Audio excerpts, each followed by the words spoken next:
Tonight, Air Canada flight attendants stay grounded, defying a back-to-work order.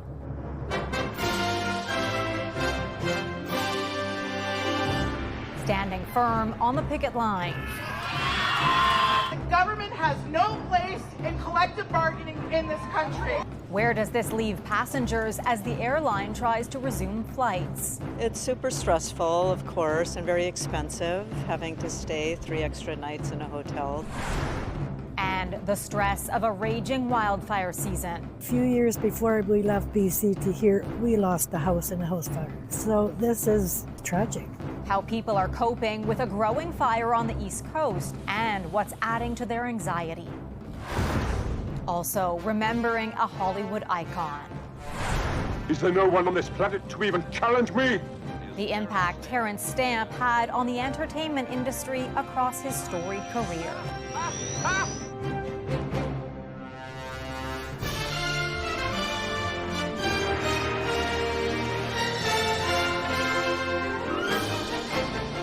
CTV National News with Heather Butts. Good evening. Air Canada flight attendants remain defiant, standing on the picket line today despite being ordered back to work by the federal government. The airline says roughly 940 flights have been cancelled during the work stoppage, spurred on by the labor dispute. CTV's Jeremy Sharon takes a look at what this means for the two sides and the thousands of passengers left grounded. Shame on you! Patty High Drew! United in defiance today, workers picketing outside airports across the country, the union fighting back against a government order. I'm expected to direct you to go back to work. I'm expected to end this strike. CUPE says Air Canada flight attendants will keep striking, spurning a government decision Saturday to order binding arbitration and an end to the work stoppage. Air Canada has really refused to bargain with us, and they refused to bargain with us because they knew this government would come in on their white horse and try and save the day.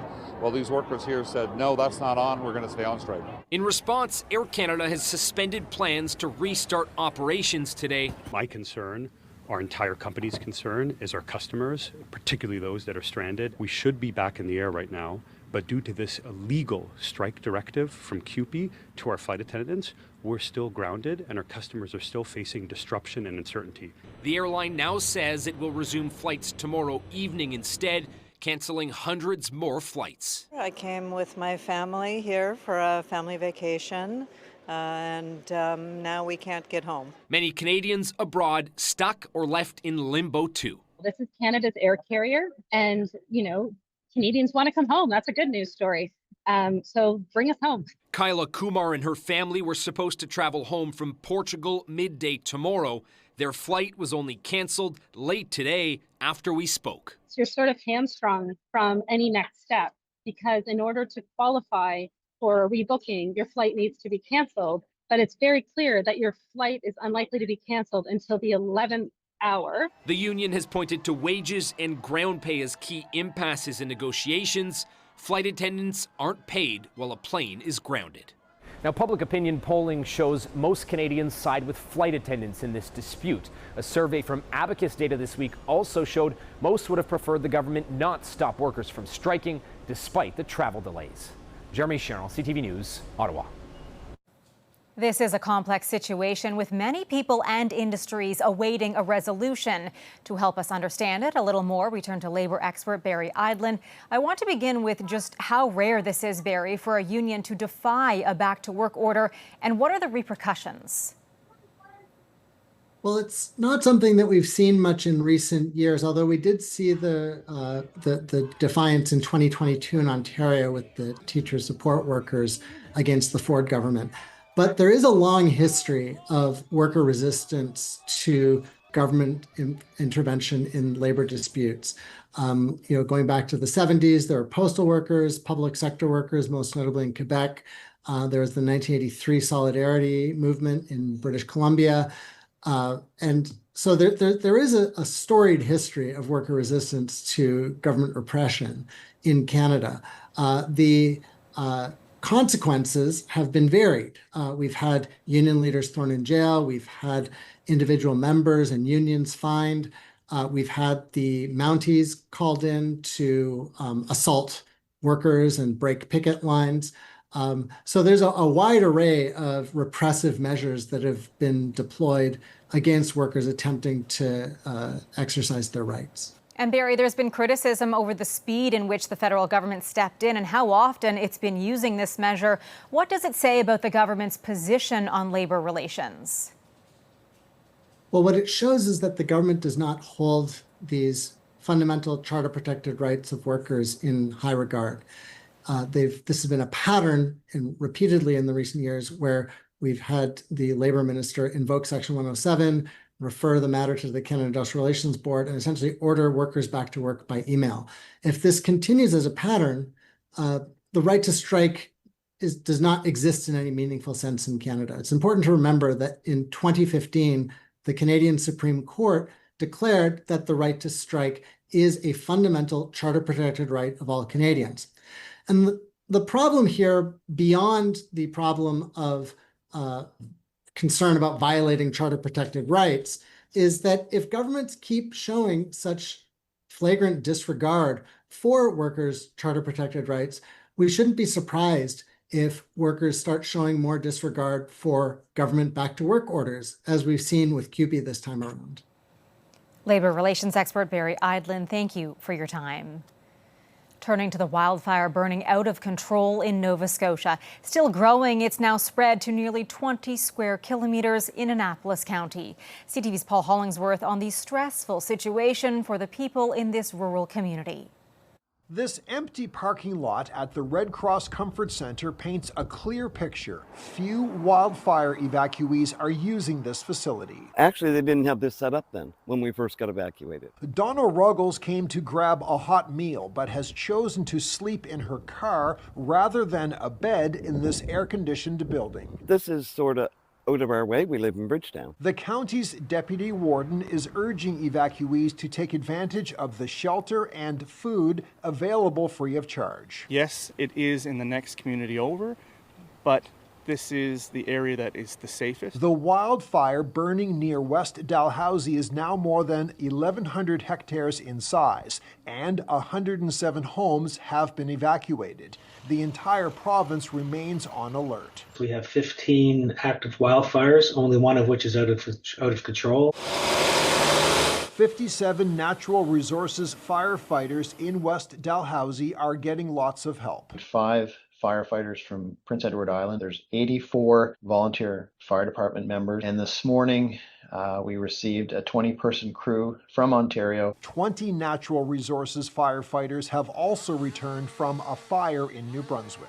As this fire continues and the massive smoke cloud hovers over Annapolis County, there is a growing sense of stress setting in for the people who live here. Leslie Ann Pastor briefly returned home to retrieve medication and the family pet. Our one cat was so stressed, he died when we got there. Pastor says the evacuation has dredged up painful memories. A few years before we left BC to here, we lost a house in a house fire. Ruggles was horrified by Friday's helicopter crash in the area. I cried for him. According to Dustin Enslow, mental health assistance is available for everyone who lives here. We're partnered with the Salvation Army. They provide emotional support, counseling. The Salvation Army is also managing donations to help those caught in the chaos as this massive wildfire continues to burn. Paul Hollingsworth, CTV News, West Dalhousie, Nova Scotia.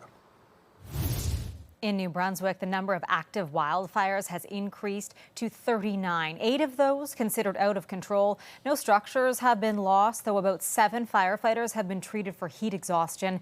A province-wide burn ban is in effect, and all Crown lands are closed. More than 100,000 people in Puerto Rico are without power after Hurricane Erin blasted the island with high winds and heavy rain. The first hurricane of the Atlantic season didn't make landfall, but it generated swells that flooded roads and downed trees. Erin has been downgraded to a Category 3 hurricane, but it's expected to regain strength as it churns north of the Caribbean. There is a growing call for justice and change following the death of an 8-year-old boy in Toronto killed by a stray bullet. It was just made me sick.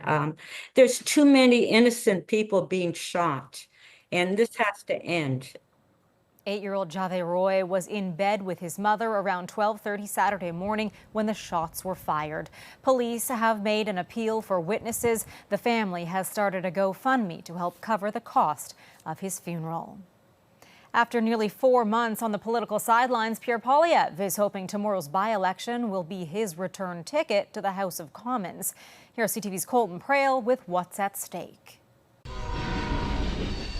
In Battle River Crowfoot, the Conservative Party is like an unstoppable train. There's a reason he picked this specific riding, and that is the safest Conservative riding in the country. For 20 years, Conservatives have won the riding with at least 80% of the vote, only once in 2021 slipping to 71%. Pierre Poilievs is expected to continue the winning ways in a by-election Monday, after the former MP stepped down following Poilievs' loss in his former Carleton riding this spring. But a win here would be just the beginning. He's got to reassure at least a sizable number of those who weren't convinced last time when they had the chance to pick that he is able to be Prime Minister. Poilievs will face a leadership review from Conservative members in Calgary this January. Conservatives have publicly supported Poilievs, crediting him for growing their seat count and party membership. The reason we weren't flat-footed was because of the support and the coalition that Pierre built. And so without Pierre, I don't believe that will continue. But individual polling shows Mark Carney far ahead of the Conservative leader. And some say Poilievs needs to show a new face and fresh ideas if he wants to ensure his political comeback lasts more than a few months. It appears to be a one-trick pony. And that worked really well against an unpopular prime minister and an unpopular tax. But they're not there now. And he's already losing some of that coalition. So far, Poilievs' criticism of the prime minister has focused on not moving fast enough, either when dealing with Donald Trump or building up Canadian trade and energy. It's a message that resonates here in Camrose, but is yet to prove if it can shift the tide nationally. Colton Prale, CTV News, Camrose, Alberta. So how do people living in that riding feel about the Conservative Party leader running for a seat in the rural community? CTV's Kathy Lee is gauging their reaction ahead of tomorrow's vote. A city with small town charm, Camrose sits in the heart of Alberta's rolling prairies. And on the eve of the federal by-election in the traditionally Conservative riding of Battle River Crowfoot, this longtime resident, we have farmers in our family, we have oil in our family. Hopeful the candidate who wins will represent the issues important to her family. I actually voted for Bonnie because she's local and she seems like she really wants to stand up for us, like Damien used to. The former MP Damien Currick stepping aside after an overwhelming win during the general election so that Pierre Poilievs could have a chance at restoring his seat in the House of Commons. It was a backdoor entry. I'm totally against that. I'm glad that Poilievs is going to run. I think where you're from doesn't matter. Poilievs is one of 214 candidates on the ballot, a record-breaking number. The majority of those candidates part of the advocacy group, the Longest Ballot Committee, protesting the first past the post system and wanting electoral change. The group also ran a campaign in Poilievs' former Ottawa riding where he lost. I don't think he'll do anything for us because he'll just be another puppet. I think he's perfect to represent this riding. He's going back to Ottawa or Ontario and staying there. He doesn't care about us. Elections Canada says more than 14,000 people voted in advance polls. And because of the sheer number of candidates on the ballot, for the first time ever, voters will write down the name of their preferred choice. And to ensure the results are available as quickly as possible tomorrow, Elections Canada says ballots from advance polls will be counted earlier in the day. The results will be reported and shared once the polls are closed. Kathy Lee, CTV News, Camrose. U.S. President Donald Trump says President Zelensky can end the war with Russia almost immediately if he wants to, or he can continue to fight. That comment posted to social media the night before the two leaders meet at the White House. We are deciding what we are going to discuss in Washington. Volodymyr Zelensky will be flanked by a group of European leaders when he ventures back to the White House Monday. Among them, the prime ministers of the UK and Italy, the presidents of France and Finland, the German chancellor, as well as the heads of NATO and the European Commission. This meeting on the future of Ukraine comes on the heels of Friday's summit between Donald Trump and Vladimir Putin in Alaska. Coming up, tackling a tragedy in the water. I don't get it. It doesn't make any sense. It should never have happened. How a grieving family is petitioning a province and advocating for water safety.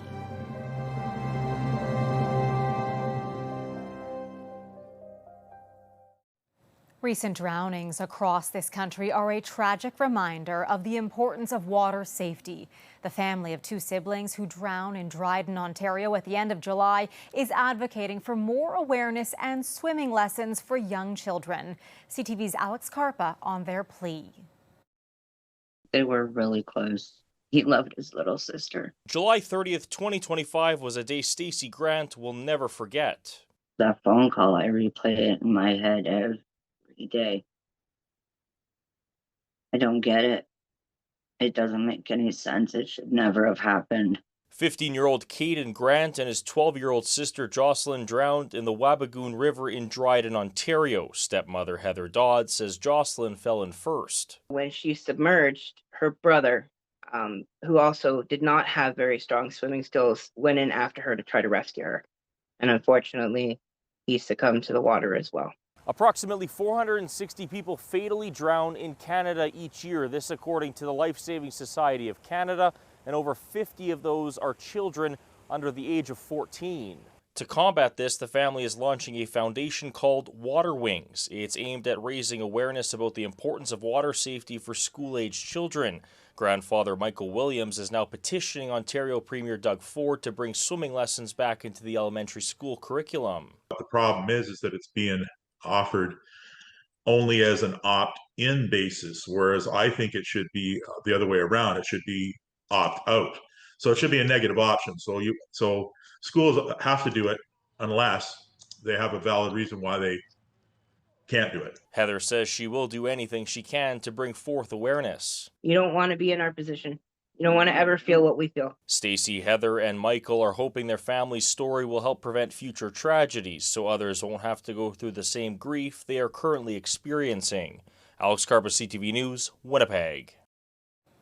Still ahead tonight, how a deadly disease is threatening a certain seafood and a way of life for Atlantic fishers.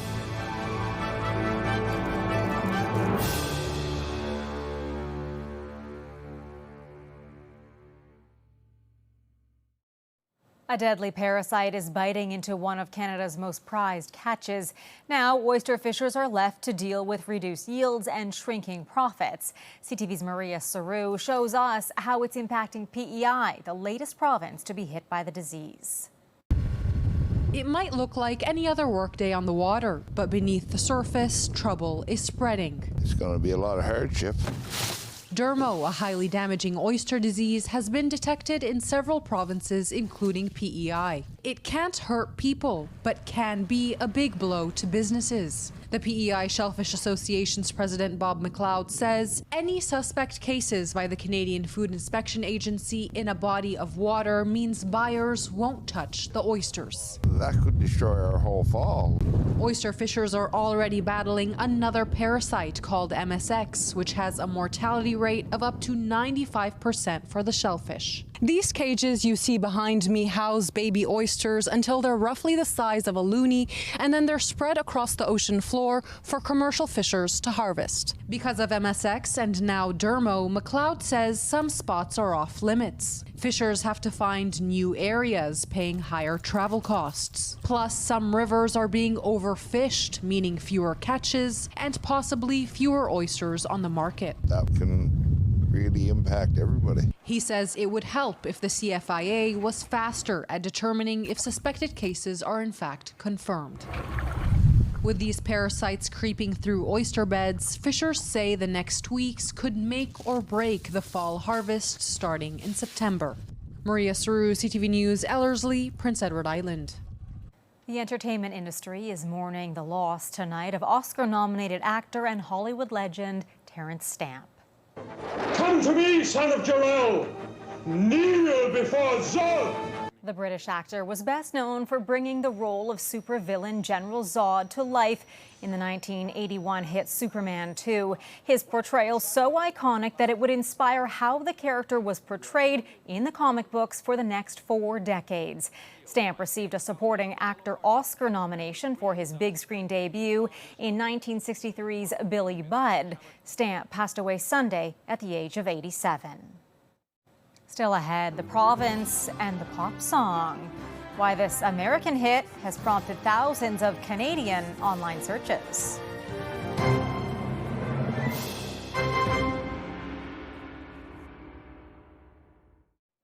We leave you tonight with a province reaping the rewards of a pop song. It's been weeks since American star Chappell Roan released a song with Saskatchewan in the lyrics. Since then, it has influenced tourism campaigns and sparked interactions on social media.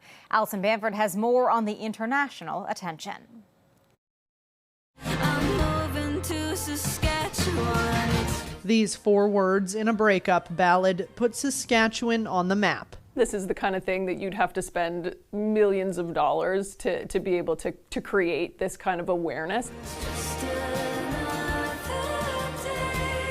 American pop singer Chappell Roan released her latest single, The Subway, late last month, prompting a spike in Google searches with the word Saskatchewan. It's an opportunity to be playful and just have a good time and not take ourselves too seriously, and we love opportunities like that. Tourism groups are leveraging the spotlight with their own campaigns, and the buzz even made its way into one of Jimmy Fallon's late-night talk show bits. Chappell Roan's new song, The Subway, has sparked a tourism boom in Saskatchewan. Travel marketing experts say it's not uncommon for pop culture to influence tourist destinations. The performing arts, they have an emotional connect with us. And travel is a very emotional thing, right? When you think about the reasons why, especially for leisure travel, why you go pick certain destinations over others, it's because you have some type of connection that you feel. As for the Pink Pony Club singer's connection to the lyric, it rhymed. She shared her feelings towards the province in a recent interview with Apple Music's Zane Lowe. I've never been there, but I promise I will perform there one day. I don't know that I could afford Chappell Roan tickets in this economy, but I sure would have to figure out a way to do that because that sounds awesome. Hype around one potential concert that could lead to many more visitors exploring the province. Alison Bamford, CTV News, Saskatoon. We'll be watching for that appearance. That is our newscast for this Sunday night. I'm Heather Butts. For all of us at CTV National News, thank you for watching. Good night.